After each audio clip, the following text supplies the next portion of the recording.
Barcelona and Inter will go into next week's return leg with everything to play for after a 3-3 draw in the first leg of their Champions League semi-final tie at the Estadio Olympic Luis Companys.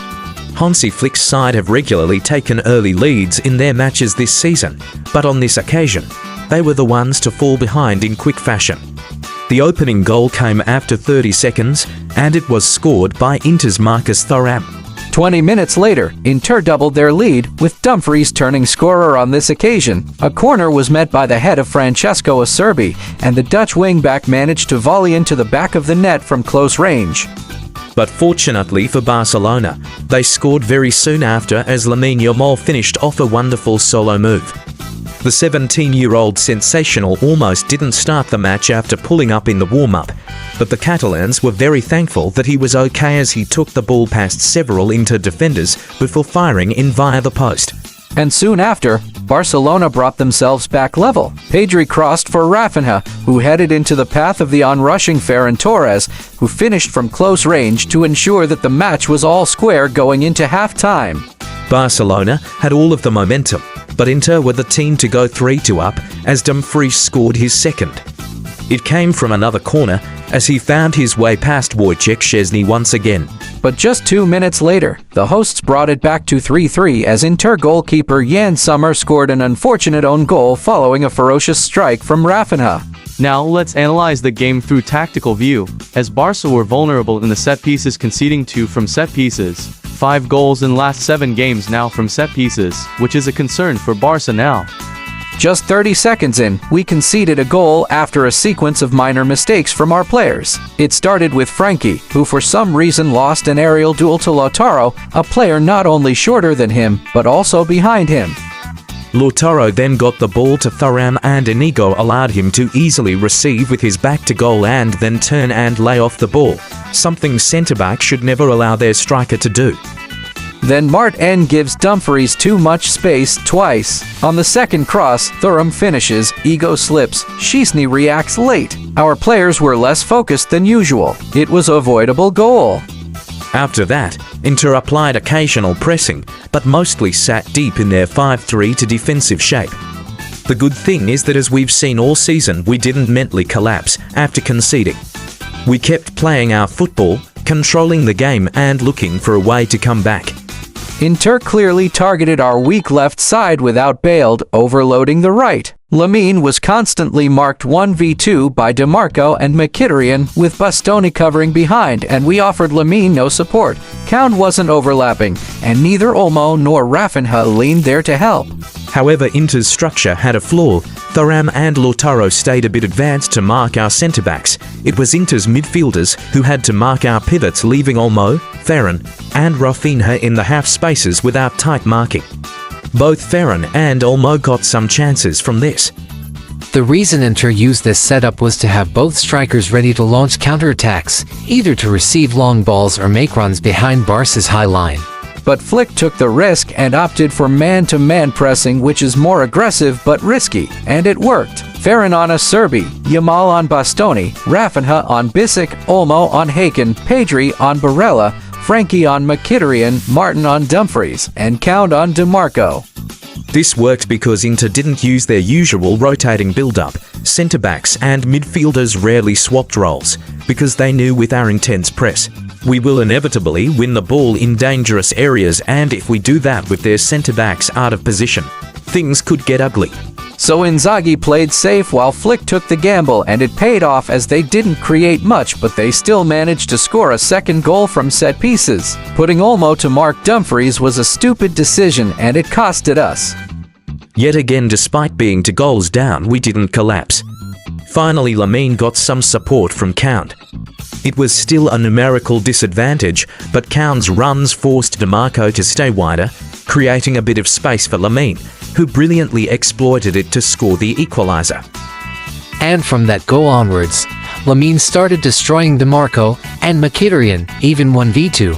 He was sending in dangerous crosses and nearly added a second goal if not for the post.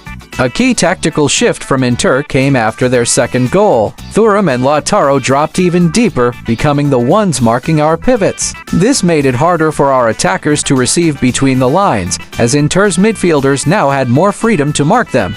Barca's initial response was to push Pedri higher, joining the trio in the half spaces, while Frenkie stayed deeper to feed them. But the problem was, the space between Inter's midfield and defense was way too tight. Even world-class players can't do much in those tiny gaps.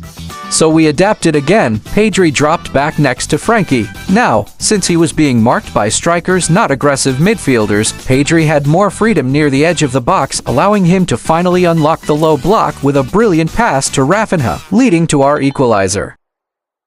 In the second half, Flick made his change early. Araújo replaced Martin after his poor first half, both defensively and offensively, and we clearly needed Araújo's physicality, pace, and aerial presence in such a crucial game.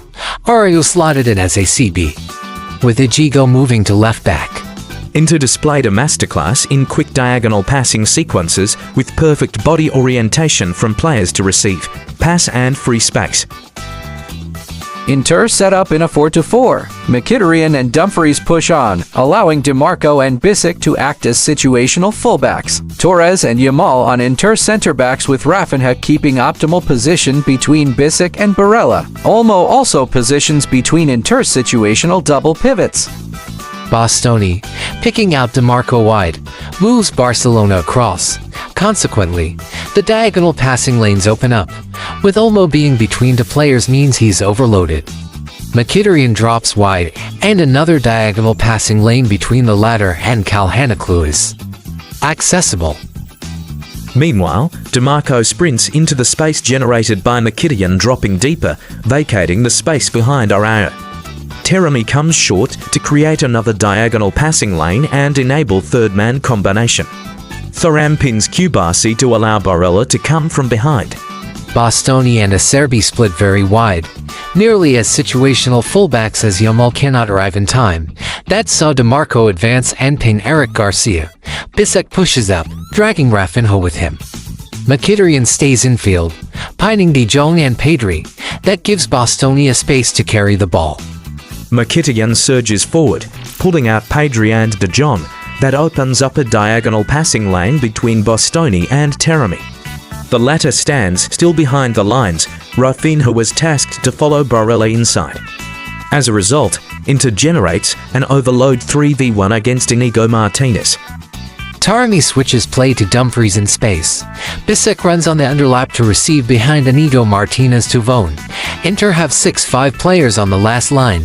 Barcelona, without any back post cover, Garcia versus Mkhitaryan and DiMarco enabled DiMarco to freely strike there.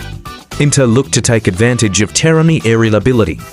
Pedri and De Jong jump on street, leaving a huge space in midfield. Committing only Olmo to engage with Calhanoglu, and Barella frees one of them in the process. Here, Barella exploits it to collect the second ball and release Dumfries. The set-piece issue remained, as one of Inter's counters led to a corner, and once again, we put Olmo on Dumfries. I truly cannot find the words to describe how poor this decision was.